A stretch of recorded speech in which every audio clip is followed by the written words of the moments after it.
Selamat pagi, jumpa lagi di Berita Padang bersama saya Afrin Meriana. Sejumlah berita aktual dan menarik akan kami sajikan untuk Anda. Berikut 3 berita utama pagi ini.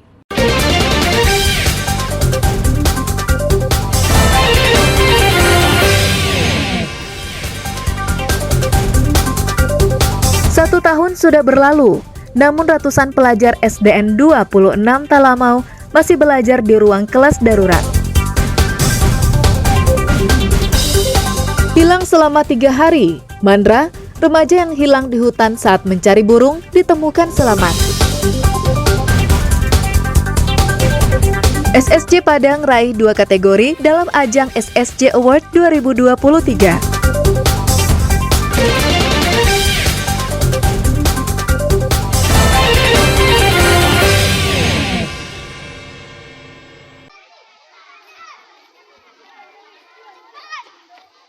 Sudah 2 tahun, siswa dan guru SDN 26 Talamau, Kabupaten Pasaman Barat, melaksanakan proses belajar mengajar di ruang kelas darurat.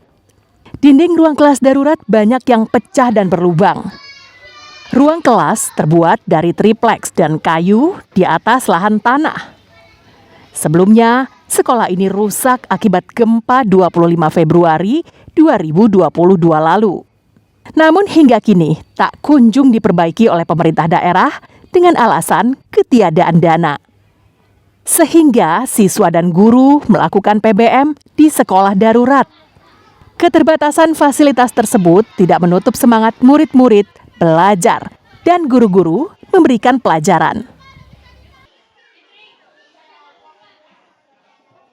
Harapan kita di Hardiknas ini sesuai dengan Hari Pendidikan Nasional, tentu kita berharap anak-anak kita dapat bantuan lokal permanen agar bisa belajar dengan nyaman, dengan tenang. Kemudian guru-guru pun bisa berbuat banyak tentang PBM yang akan mereka lakukan agar tujuan pendidikan kita dapat tercapai dengan baik.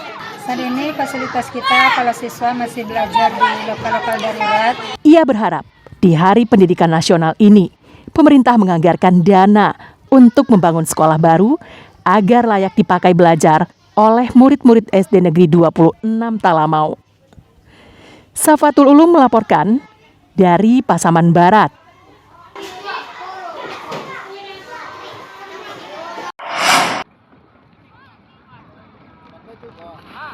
Kondisi dermaga Pulau Panjang Nagari Air Bangis di Pasaman Barat cukup memprihatinkan. Selain ukurannya yang terbilang kecil dengan panjang sekitar 10 kali 5 meter, di bagian depan dermaga telah miring dan rusak. Selain itu, beton bagian depan pecah, bahkan besinya menonjol keluar. Bukan cuma itu saja, saat air pasang, jalan menuju dermaga terendam sepanjang 50 meter. Karena jalan tersebut lebih rendah dari dermaga. Padahal dermaga ini sangat vital bagi warga setempat. Ratusan kapal menggunakan dermaga ini setiap harinya untuk mobilisasi penduduk keluar masuk Pulau Panjang. Menurut salah seorang warga, mereka kesulitan untuk menyandarkan kapalnya dalam jumlah banyak, sehingga mereka harus bergantian untuk menyandarkan kapal dan menurunkan penumpang. Kalau saat sekarang kan satu aja susah, apalagi pasang itu surut kan. Aduh, sulit sekali nih orang kami masyarakat Pulau Panjang nih. Kabarnya kalau pasang bang, jalan itu terendam air ya bang? Ya betul, diperkirakan setengah meter lebih lah kalau lagi pasang ya, sekitar setengah meter ada lah.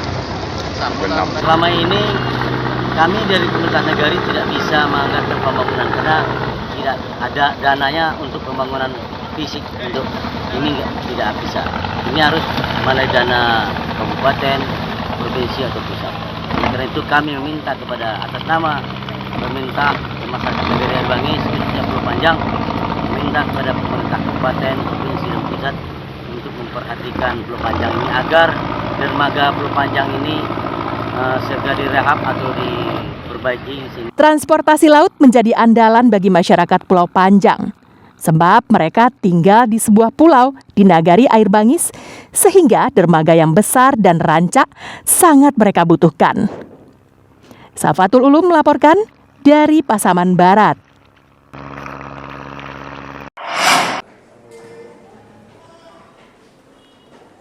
Wali Kota Padang Henry Septa dan rombongan mendatangi unit PPA Polresta Padang Selasa siang.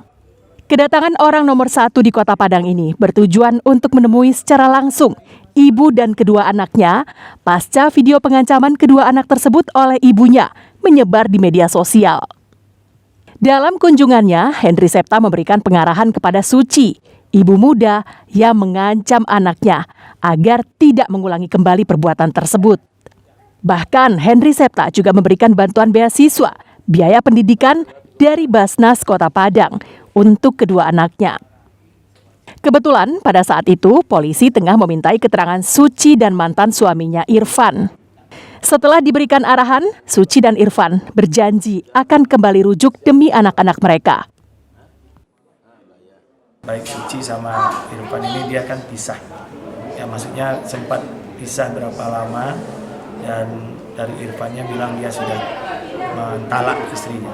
Tapi dari Buya kita menyatakan kalau masih dalam masa idah ya, insya Allah tidak terlalu dinikahkan lagi, cukup dengan keinginan kembali dan permohonan maaf, maka dia sudah bisa kembali menjadi suami istri yang seperti sedia kala. Sementara itu, unit PPA Polresta Padang hingga kini masih melakukan pemeriksaan dan penyelidikan lebih lanjut terkait kasus ini. Jadi kita masih melakukan proses pendalaman, artinya kita melihat dulu apa yang sisi yang terbaik yang bisa kita berikan untuk kedua anak ini. Ya, ketika itu yang terbaik adalah misalkan masih dalam perawatan orang tuanya, tentunya akan tetap dikembalikan lagi di dalam perawatan orang tuanya. Nah, kita dalam mengambil keputusan tersebut juga tidak bisa sendiri.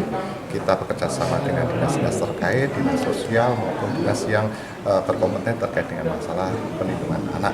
Sebelumnya, video aksi ibu muda ini mengancam kedua anaknya yang masih berusia 5 tahun dan 3 tahun menggunakan pisau disebarkannya di media sosial. Hasil pemeriksaan polisi, penyebaran itu dilakukannya hanya untuk menarik simpati mantan suaminya. Alfi melaporkan dari Padang.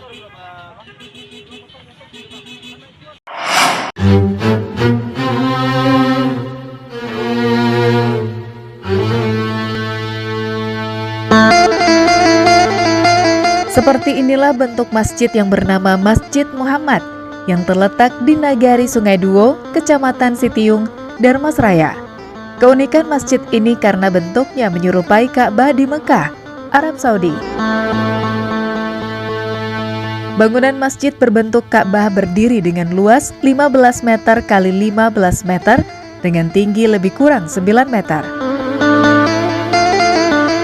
Pada sisi luar masjid terdapat ornamen bertuliskan kaligrafi Arab. Selain itu, juga ada replika batu Hajar Aswad. Menariknya, tidak ada menara maupun kubah layaknya masjid yang kita kenal selama ini. Masjid ini dibangun sekitar tahun 2021 lalu, di tengah permukiman masyarakat dan di areal perkebunan kelapa sawit, yang menghabiskan dana 1,5 miliar rupiah yang berasal dari sumbangan pribadi dan masyarakat.